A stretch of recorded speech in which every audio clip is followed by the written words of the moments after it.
सभी दर्शकों को मेरा सादर नमस्कार। मैं अनीता जैन जोधपुर राजस्थान से साहित्य रेखा विश यूट्यूब चैनल के माध्यम से आपके समक्ष मेरी लिखी हुई एक लघु कथा प्रस्तुत करने जा रही हूँ। इस लघु कथा में मैंने सास और बहू के संबंधों को हल्के फुल्के मजाकिया अंदाज में पेश करने की कोशिश की है। तो लीजिए, आपकी खिदमत में पेश है मेरी लघु कथा, ये प्यारा रिश्ता। मम्मी जी उठिए, चाय पी लीजिए। अरे नहीं, मेरा तो जी घबरा रहा है, थोड़ा और सोने दे। जा तू साफ़ सफाई कर, मैं 20 मिनट में उठकर तेरे लिए गर्मा गर्म खाना बनाती हूँ। 1 घंटे बाद सुलभा जब साफ़ सफाई करके ताज़े गर्म खाने की तलाश में रसोई में आई तो बर्तनों की खड़खड़ाहट सुनकर सास बोली, अरे बेटा सॉरी, तू ऊपर सफाई करने गई तब मैं उठी ही थी कि चक्कर आ गए। सोफे पर बैठे बैठे फिर आंख लग गई। एक गहरी सांस लेकर सास बोली, बुढ़ापा भी बड़ा बैरी है, तू मुझे चाय के साथ बिस्किट दे दे, तू भी खा लेना, फिर खाना बनाती हूँ। सुलभा की आंतें कुलबुला रही हैं, हाथ पैर झनझना रहे हैं भूख से, फिर भी ताज़े खाने की उम्मीद में चाय बिस्किट ले आई। 2 बिस्किट खाए ही थे कि सास बोली, मेरे तो चक्कर ठीक होते होते होंगे, तू जल्दी प्लेट में चाय डालकर पी ले और कुकर में आलू उबलने रख दे। साथ में भरवा भिंडी का मसाला तैयार करके भिंडियों में चीरे लगा दे। इतने में सुलभा का 8 साल का बेटा उठकर आया। ऑनलाइन क्लासेस के कारण लेट उठता था। उसको दूध दिया। दूध पीकर दादी की गोद में जा बैठा। दादी बोली, चल बेटा, अब मैं भरवा भिंडी बनाती हूँ। बेटा भी बड़ा धूर्त, दादी की गोद से क्यों उठे। बोला, नहीं दादी, माँ के हाथ की भरवा भिंडी का जवाब नहीं।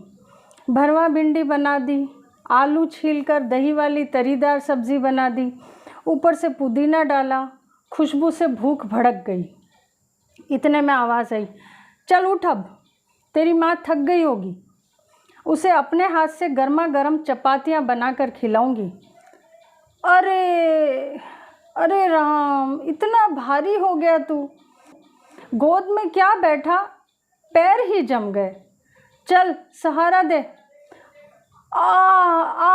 हे राम, ये घुटने से कैसी कड़क आवाज़ आई, ला मालिश का तेल ला।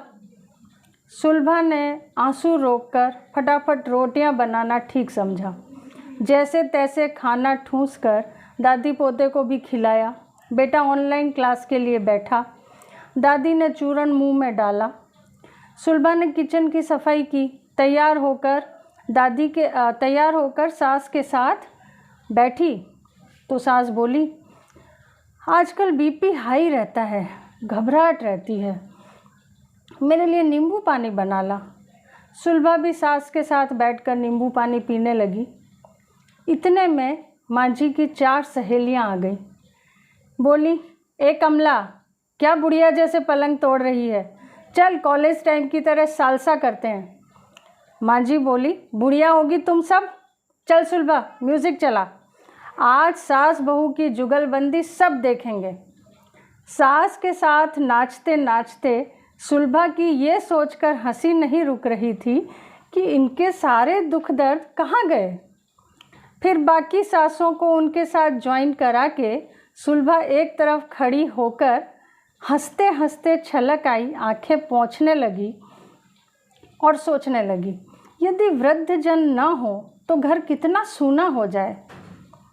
काम का क्या है, जवानी में कौन सा थक जाते हैं, पर ये रौनक करोड़ों रुपए खर्च करके भी नहीं मिलेगी। सुलभा किचन में प्यारी सासों के लिए शरबत बनाने चली गई। बेटा भी दादियों के साथ उछल कूद में मशगूल हो गया।